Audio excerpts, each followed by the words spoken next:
नमस्कार, Byju's exam prep IAS Hindi platform पर आपका स्वागत है। दोस्तों, आज हम लोग 8 नवंबर 2022 के दैनिक क्विज की चर्चा करेंगे, जो कि आपके आगामी संघ लोक सेवा आयोग की प्रारंभिक परीक्षा के दृष्टिकोण से लाभदायक सिद्ध हो सकता है। तो दोस्तों, प्रश्नों को शुरू करने से पहले एक महत्वपूर्ण सूचना है। जैसा कि आप लोग जानते हैं कि साप्ताहिक अंतर्राष्ट्रीय संबंध के 71वें सत्र का आयोजन कल रात 8 बजे किया जाएगा। तो आप लोग ज़्यादा से ज़्यादा इसे देखें, और अगर हमारे चैनल को अभी तक सब्सक्राइब नहीं किया है तो प्लीज़ आप लोग लाइक करें, कमेंट करें और अपने दोस्तों को भी शेयर करें। दोस्तों, प्रश्नों को शुरू करने से पहले एक महत्वपूर्ण बात यह है कि 6 नवंबर को एक प्रश्न था एशियाई टाइगर को लेकर के। तो दोस्तों, उस प्रश्न में गलती थी, उसके लिए हम क्षमा चाहते हैं। तो उसमें ध्यान रखेंगे कि भारत में अफ्रीकी चीता आया था, तो वो कथन गलत था। तो दोस्तों, उसमें 3 कथन दिया गया था, जिसमें पहला कथन था कि भारत में 1952 में एशियाई चीता विलुप्त घोषित कर दिया गया था, तो वो तो कथन सही था। दूसरा कथन था एशियाई चीता क्रिटिकली इंडेंजर्ड, यानी अति संकटग्रस्त प्रजाति है, तो वो भी कथन सही था। तीसरा कथन था कि एशियाई चीते को हाल ही में नामीबिया से कूनो पालनपुर शिफ्ट किया गया था, तो वह कथन गलत था। तो इस तरह आंसर ए ही होगा, यह ध्यान रखेंगे। तो तीसरा कथन गलत था, ना कि दूसरा। तो इस असुविधा के लिए हमें खेद है। अब बढ़ते हैं दोस्तों आज के पहले प्रश्न की ओर। निम्नलिखित कथनों में से कौन सा से कथन सही है? आयुष्मान भारत योजना के तहत कैंसर का निदान और उपचार शामिल है। यह कथन एकदम सही है। दोस्तों, अभी हाल ही में 7 नवंबर यानी कल राष्ट्रीय कैंसर दिवस मनाया गया। दूसरा कथन है 3 सामान्य कैंसर, ओरल, ब्रेस्ट और सर्वाइकल की जांच Ayushman Bharat health and wellness centre के अंतर्गत मुहैया कराए जाने वाले सेवा का एक अभिन्न अंग है। दोस्तों, यह भी कथन एकदम सत्य है। अतः उत्तर क्या होगा? 1 और 2 यानी सी होगा। और इसके कठिनाई का अगर स्तर देखा जाए इस प्रश्न का, तो यह मध्यम स्तर का प्रश्न था। तो इससे संबंधित पीआईबी में खबर आई हुई है, यहां पर आप देख सकते हैं कि भारत में कैंसर तेजी से सार्वजनिक स्वास्थ्य चिंता का विषय बनकर के उभरा है। और दोस्तों, 2020 में भारत में अनुमानित 1.3 मिलियन कैंसर रोगी थे।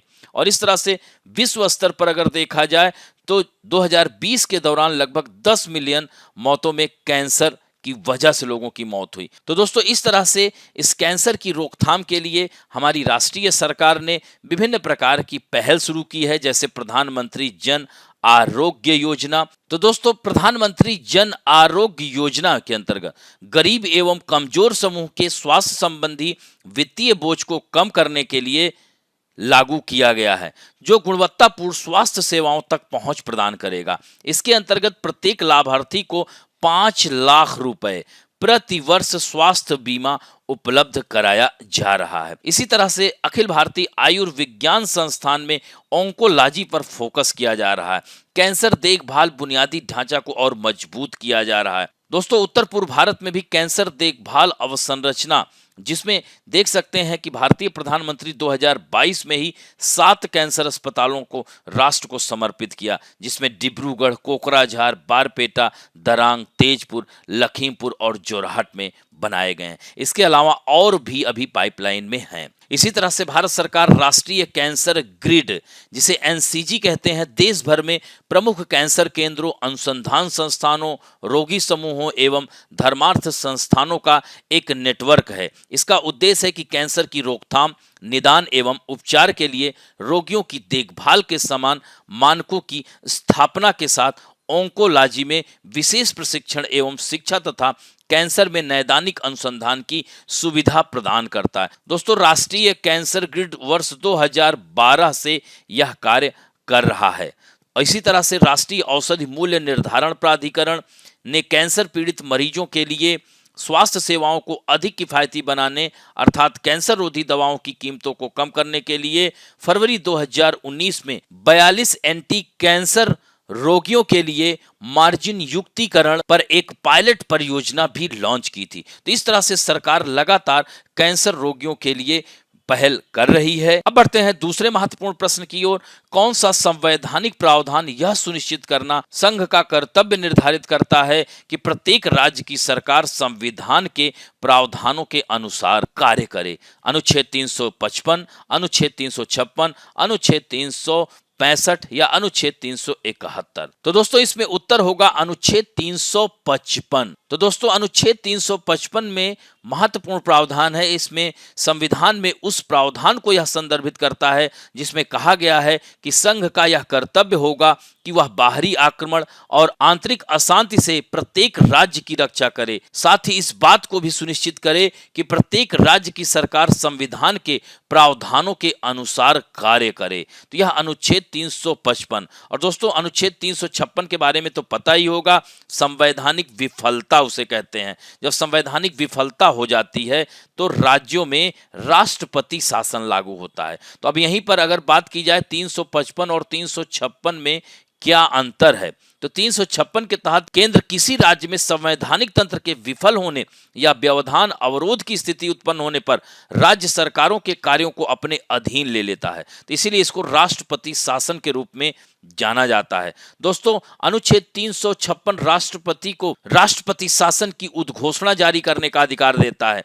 यदि राज्य में ऐसी स्थिति उत्पन्न हो गई है जिसमें किसी राज्य की सरकार संविधान के प्रावधानों के अनुसार चलने में सक्षम ना हो तो राष्ट्रपति अनुच्छेद 356 के तहत राज्य में राष्ट्रपति शासन लगा सकता है। इसी तरह से दोस्तों अनुच्छेद 365 की अगर हम बात करें तो इसके अनुसार जब भी कोई राज्य केंद्र के किसी निर्देश का पालन करने या उसे लागू करने में विफल रहता है तो राष्ट्रपति के लिए यह मानना वैध होगा कि ऐसी स्थिति उत्पन्न हो गई है जिसमें राज्य की सरकार संविधान के प्रावधानों के अनुसार नहीं चल सकती है। तो यह महत्वपूर्ण था दोस्तों। इसी से संबंधित द हिंदू में खबर आई हुई है। तो दोस्तों केरल के गवर्नर ने यह आरोप लगाया है कि केरल में पूरी तरह से संवैधानिक तंत्र विफल हो चुका है। तो यहाँ पर देखिए 356, 355 और 365 के बारे में बताया गया है। और पिछले कई दिनों से देखा जाए तो केरल सरकार और केरल के राज्यपाल के बीच लगातार तनाव चल रहा है कुलपतियों की नियुक्ति से संबंधित, जिसमें हम लोग चर्चा कर चुके हैं। अब बढ़ते हैं तीसरे महत्वपूर्ण प्रश्न की ओर। निम्नलिखित में से कौन सा कथन सही है? संयुक्त राष्ट्र जलवायु परिवर्तन सम्मेलन UNFCCC यानी United nation framework convention on climate change ढांचे के तहत आयोजित होने वाला यह वार्षिक सम्मेलन है। यह कथन एकदम सत्य है। यह जलवायु परिवर्तन से निपटने की दिशा में प्रगति का आकलन करने के लिए UNFCCC के पक्षकारों यानी कॉन्फ्रेंस ऑफ पार्टी की औपचारिक बैठक के रूप में कार्य करता है। यह भी कथन सत्य है दोस्तों। 1990 के दशक में यानी 1992 में पृथ्वी सम्मेलन रियो डी जेनेरो में हुआ था। उसके बाद ही यह निर्णय लिया गया और 1994 में UNFCCC की स्थापना की गई थी और उसके बाद यह कॉन्फ्रेंस ऑफ पार्टी लगातार आयोजित किया जा रहा है। 1997 हो या 1998 तो यह हर वर्ष आयोजित किया जाता है। दोस्तों सभी राष्ट्राध्यक्षों और सरकारों के प्रमुखों के लिए कोप में शामिल होना अनिवार्य है। यह कथन असत्य हो जाता है। जरूरी नहीं है कि सभी देश शामिल हों। तो इस तरह से यह पहला और दूसरा सही है, अतः उत्तर क्या होगा? बी होगा। इससे संबंधित देखा जाए तो द हिंदू में आई हुई खबर है, we are on highway to climate hell, UN chief says at COP 27। तो दोस्तों कोप 27 सम्मेलन चल रहा है। यह कहाँ हो रहा है? मिस्र के शर्मल शेख में यह चल रहा है। दोस्तों कोप 26 जो कि ग्लासगो में हुआ था, जो बातें उसमें अपूर्ण रही हैं इसे कोप 27 में पूर्ण करने का लक्ष्य रखा गया है। तो इस बैठक में सभी राष्ट्राध्यक्ष भाग ले रहे हैं। जैसा कि संयुक्त राष्ट्र के महासचिव ने कहा है कि सहयोग करें या नष्ट हो जाएं। उन्होंने यह चेतावनी दी है कि आने वाली जनरेशन को बचाना है तो हमें सहयोग करना पड़ेगा, सभी देशों को आगे आना पड़ेगा। दोस्तों यह अन्य कॉप सम्मेलनों की तुलना में कोप 27 किन मायनों में अलग है? तो यही कहा जा सकता है कोप 27 सम्मेलन के दौरान अब इन सभी वादों और संकल्पों को लागू किए जाने की योजना पर ध्यान केंद्रित किया जाएगा, जो कि हम लोग जैसे पेरिस सम्मेलन में जो बातें किए थे, कोप 26 में जो बातें किए थे, तो अब समय आ गया है कि इस पर विस्तृत कार्रवाई हो। तो यहाँ पर देख सकते हैं यह पॉइंट हमने दिया है, इसे भी जरूर देखेंगे। अब बढ़ते हैं चौथे प्रश्न की ओर। भारत का विधि आयोग दोस्तों लॉ कमीशन जो कि 1833 के चार्टर एक्ट के तहत आया था। दोस्तों उस समय लॉर्ड मैकाले की अध्यक्षता में यह गठित किया गया था। 1833 चार्टर एक्ट के तहत पहला आयोग गठित किया गया था 1834 में। ध्यान रखेंगे विधि आयोग। तो यहाँ पर दिया गया है कि संसद द्वारा गठित एक संवैधानिक निकाय है या सर्वोच्च न्यायालय द्वारा स्थापित एक वैधानिक निकाय है या भारत सरकार की अधिसूचना के माध्यम से गठित एक गैर संवैधानिक निकाय। तो दोस्तों यहाँ पर उत्तर सी हो जाएगा, ये गैर सांविधिक निकाय है। तो यह भी इस प्रश्न का अगर देखा जाए स्तर तो यह मध्यम स्तर का है। तो इससे संबंधित द हिंदू में आई हुई खबर है, centre constitute 22nd law commission यानी 22वें विधि आयोग का गठन किया है। दोस्तों इस बार जो लॉ कमीशन का अध्यक्ष बनाया गया है रिटायर्ड जस्टिस ऋतुराज अवस्थी, जो कि कर्नाटक हाई कोर्ट के मुख्य न्यायाधीश भी रह चुके हैं, उन्हें बनाया गया है। और इनके अलावा पैनल में 5 लोग और भी शामिल हैं। दोस्तों 2018 तक ही लास्ट जो विधि आयोग था वो कार्य किया था। अब जाकर के यह 22वां विधि आयोग 2022 में गठित किया गया। दोस्तों यहाँ पर आप देख सकते हैं ऋतुराज अवस्थी को विधि आयोग का अध्यक्ष नियुक्त किया गया है और अन्य न्यायमूर्ति KT. Shankaran, professor Anand Paliwal, professor DP. Verma, professor Raka Arya और एम करुणानिधि को आयोग के सदस्य के रूप में नियुक्त किया गया है। तो इस तरह से भारत के विधि आयोग में एक अध्यक्ष और अन्य 5 पैनल के सदस्यों की नियुक्त करके फिर से इसे बहाल कर दिया है। तो यह पॉइंट ध्यान रखेंगे। अब बढ़ते हैं 2020 में आए हुए प्रश्न की ओर। भारतीय हाथियों के संदर्भ में निम्नलिखित कथनों पर विचार कीजिए। पहला कथन है हाथी समूह की अगुआ एक मादा हाथी होती है। यह कथन एकदम सत्य है। इसकी गर्भधारण की अधिकतम अवधि 22 महीने होती है। यह भी कथन एकदम सही है। तो दोस्तों एक मादा हाथी सामान्य रूप से केवल 40 वर्ष की आयु तक ही बच्चे को जन्म दे सकती है। यह कथन असत्य हो जाता है क्योंकि दोस्तों इसकी जो औसत जीवन प्रत्याशा है वह 70 वर्ष है और यह 18 वर्ष की उम्र में ही इसकी वयस्कता शुरू हो जाती है। चौथा कथन है भारत के राज्यों में हाथियों की संख्या सबसे अधिक केरल में है। यह भी कथन गलत हो जाता है। दोस्तों दक्षिण भारतीय राज्यों में कर्नाटक में सबसे अधिक हाथियों की संख्या है। ऐसे में चौथा कथन भी गलत हो जाता है। तो 1 और 2 सत्य है। प्रोजेक्ट एलिफेंट फरवरी 1992 में शुरू किया गया था। केंद्र सरकार की प्रायोजित योजना है। और दोस्तों विश्व हाथी दिवस हर साल 12 अगस्त को मनाया जाता है। और दोस्तों 2009 में हाथी को राष्ट्रीय विरासत पशु भी घोषित किया गया था। दोस्तों भारत के 16 राज्यों में यह प्रोजेक्ट एलिफेंट चलाया जा रहा है। अब बढ़ते हैं आज के फैक्ट ऑफ द डे में। हम लोग बात करेंगे काला सागर अनाज पहल, the black sea grain initiative. तो दोस्तों आप लोग यहाँ पर देख सकते हैं कि रूस ने काला सागर अनाज पहल में अपनी भागीदारी को निलंबित करने के अपने निर्णय को वापस लेते हुए फिर से वह शामिल हो गया है। इससे पहले रूस ने 29 अक्टूबर को इस पहल में अपनी भागीदारी को निलंबित करने की घोषणा की थी। तो दोस्तों यह काला सागर अनाज पहल है क्या? तो यह देख सकते हैं कि काला सागर अनाज पहल रूस और यूक्रेन के मध्य, तो यहाँ पर आप देख सकते हैं जैसे यह ओडेसा है, यहाँ पर देख रहे हैं, इधर आप देख सकते हैं ये इस्तांबुल है और यह पूरा ब्लैक सी है।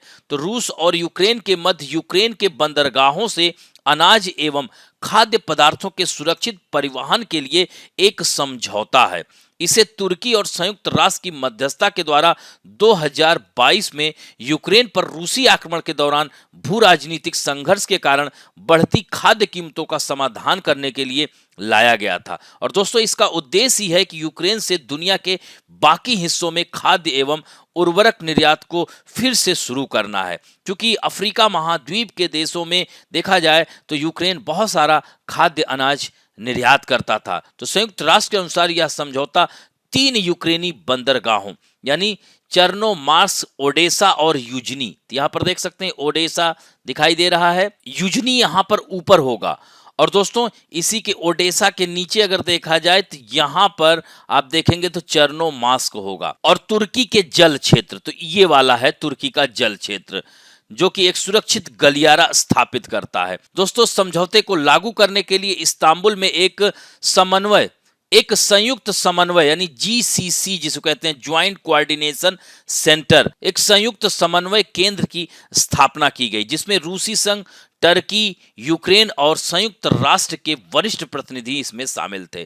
तो यह संयुक्त समन्वय केंद्र द्वारा आयोजित टीमों द्वारा यूक्रेन के बंदरगाहों से आने जाने वाले जहाजों का यह निरीक्षण किया जाता है और इस समझौते को नवंबर के बाद विस्तार या समाप्त करने के लिए 120 दिन की अवधि के लिए निर्धारित किया गया था। दोस्तों, इस समझौते का महत्व क्या है? तो यूक्रेन चूंकि विश्व के गेहूं, मक्का, रैपसीड, सूरजमुखी के बीज, सूरजमुखी के तेल जैसे बड़े निर्यातक देशों में से एक है, जो प्रतिवर्ष वैश्विक बाजार में लगभग 45 मिलियन टन अनाज की आपूर्ति करता है। रूस के आक्रमण के बाद से यूक्रेन के बंदरगाहों से आने जाने के लिए सुरक्षित मार्ग नहीं होने से यह आपूर्ति बंद हो गई थी। इससे पूरे विश्व में खाद्य पदार्थों की कीमतों में वृद्धि में यह योगदान दिया। ऊर्जा की लागत में वृद्धि के साथ विकासशील देशों को ऋण चूक के कगार पर ढकेल दिया है और बढ़ती संख्या में लोगों के लिए अकाल की संभावना में वृद्धि कर दी है। खासकर अफ्रीकी महाद्वीप, यमन, जिबूती, लेबनान, सोमालिया, इन सब क्षेत्रों में संकट और बढ़ गया है। दोस्तों, काला सागर में गहरे समुद्र के बंदरगाहों तक यूक्रेन की पहुंच इस मध्य पूर्व और उत्तरी अफ्रीका के अनाज आयातकों के साथ रूस और यूरोप से सीधा संपर्क करने में सक्षम बनाता है। दोस्तों, यूक्रेन अपने कृषि निर्यात का 75% काला सागर पर बंदरगाहों के माध्यम से निर्यात करता है। लगभग आधा निर्यात समझौते में शामिल यह 3 बंदरगाहों के माध्यम से किया जाता है। दोस्तों, समझौते के तहत 9.3 मिलियन मीट्रिक टन अनाज, तिलहन और अन्य खाद्य पदार्थों का निर्यात किया जा चुका है। तो यहाँ पर आप देख सकते हैं, यह पॉइंट्स हमने दिया है, इसका महत्व क्या है। दोस्तों, आज के लिए आप लोगों के लिए प्रश्न है, दोस्तों, काला सागर को कौन कौन से देश स्पर्श करते हैं? इसके साथ ही दूसरा महत्वपूर्ण प्रश्न है कि आपातकालीन शक्तियां संविधान के किस भाग में निहित हैं? तो इस तरह से आज का अंक यहीं समाप्त करते हैं। आशा करता हूं कि आज का वीडियो आप लोगों को अच्छा लगेगा और यदि अच्छा लगे तो प्लीज लाइक, शेयर, सब्सक्राइब और बेल आइकन दबाना ना भूलें। धन्यवाद।